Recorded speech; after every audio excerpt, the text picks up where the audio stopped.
All right, and welcome to Civic Engagement with Raymond Tyler. My name is Raymond Tyler, and we are less than 80 days away from the 2024 presidential election. And even as I am speaking, the Democratic National Convention is taking place in Chicago. But as we approach the 2024 election, we'll be talking to people from around the country. We'll be talking to candidates in several races around the country. And we'll be discussing several topics with regards to the presidential elections and local races around the country. Today, my guest is James, originally from the city of Atlantic City, an Atlantic City High School graduate who now lives in Pennsylvania. James, can you introduce yourself to our people, please? How's everyone doing? My name is James Burroughs. I am, like you said, an 88 graduate from Atlantic City High School. I am a 94 graduate of Howard University, and I work in a pharmaceutical field. I've been in the pharmaceutical field for actually August 15th was my 30-year anniversary working here. And before I graduated college, I was an Atlantic City lifeguard. Okay. All right. So let's go ahead. We have 5 questions for you. All right. And question number one is it sexist to say this election may be more important to women, not because of Kamala Harris, but because of abortion and healthcare? It's it's it's weird. I want to say yes and no, but I think that's a cheap way out. So I'm going to say yes because women's health issues are forefront. Abortion is paramount, and it's not just for birth control.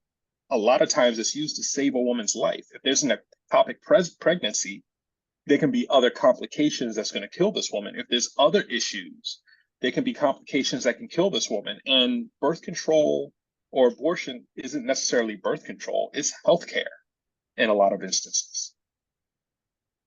Okay. My next question is question number two. What is the impact of Biden dropping out and Harris now running for president? You know, when the announcement was first made, I'm like, here we go again. Democrats are going to snatch victory, snatch the free from the jaws of victory, because I didn't think people would be as accepting to Kamala as they were to Joe.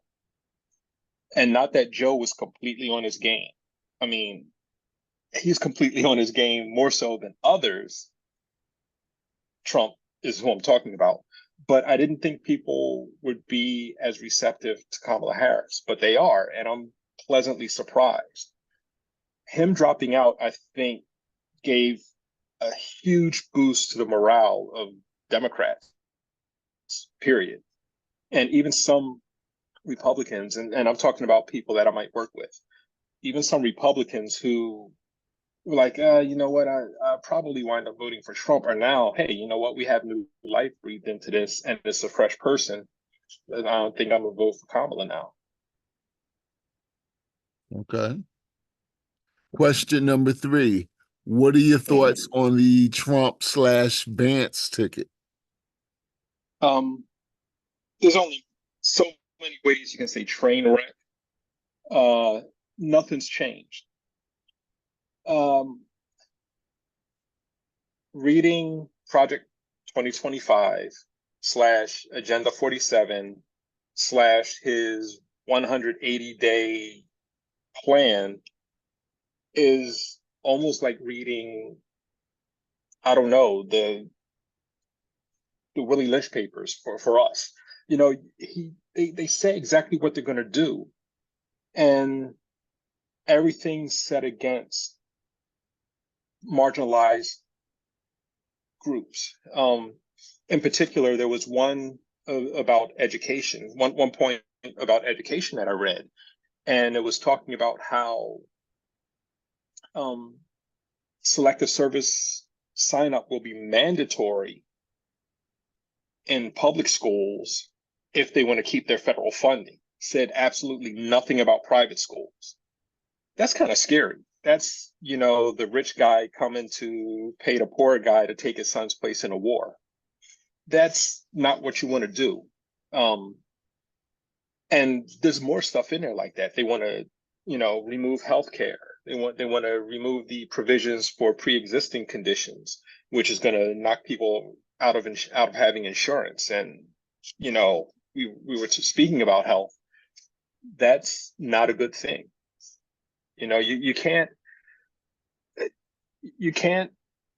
treat the class, even though we do. You can't treat the classes differently. You can't give the haves even more and take away from the have-nots, because have-nots barely have anything now. So, Question number 4. What issues or concerns, I'm sorry, what issue or issues concern you as the election is less than 80 days away? as far as policy issues, or just state of the nation, or what in particular? What issues are you going to be thinking about or contemplating um, as you make your decision to cast a ballot in the voting booth? What's Oh, it can be national, local. What are your concerns? well, since I'm kind of borderline working in the health field, health issues touch home just because of certain situations going on in my life. So I know women. I have a daughter. I have a wife. I have nieces and goddaughters and everything. So the abortion issue is first and foremost. But there are other issues that worry me. I I worry about the state of the Supreme Court. Um, that's something where we might have 2 more justices retiring in the next presidential term, and I don't want Trump to put 2 more justices on, because that'll sink it. You get another 2 young, very conservative justices on the court, and we're going to have some serious problems, not for just another generation, maybe another generation and a half, because they're serving 40 years. Right. Okay. Follow up. This isn't question number 5, but just a follow up. Do you think there should be Mhm. term limits on the Supreme Court?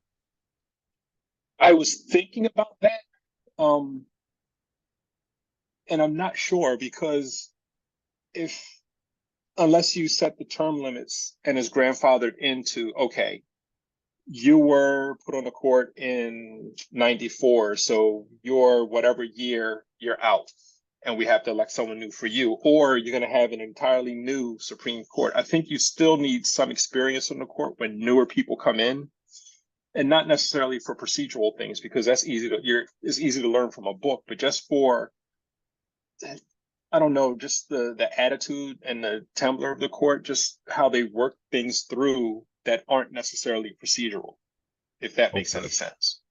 I get it. So term limits, I think that might be a good idea, because times do change and people don't or aren't as receptive to change.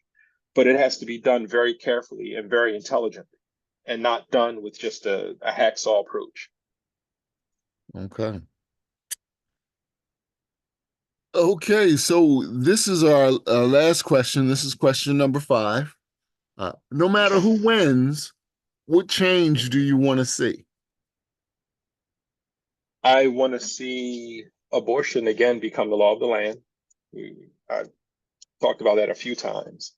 Um, I'd like to see a change in the tax code where millionaires and companies are made to pay their fair share, with significant consequences if they don't.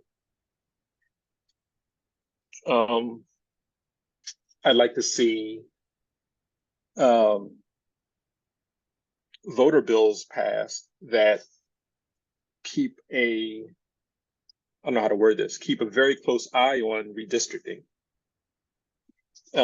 I think that's a way that people, and it's done on both sides, Yeah.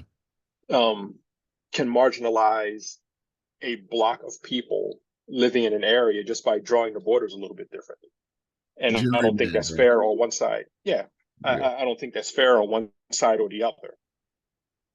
Keep it honest. Be honest with it. I'd like to see, and again, this is personal. I'd like to see some kind of loan cancellation or repayment benefits. Maybe not cover the entire loan, and maybe say you have to possibly work in the public sector for a certain amount of time, but to have loans forgiven. Mm. Because college costs are outrageous. Um, and I get it. Not everyone is for college, but if you do want to go to college, it shouldn't saddle you with $150,000 worth of loan coming out of undergrad. Right. Right. Okay. So Those are those are things that come to mind right off the bat. well, thank you, James, for taking time out of your busy schedule to speak with us and to be a part of our Civic Engagements 5 question series.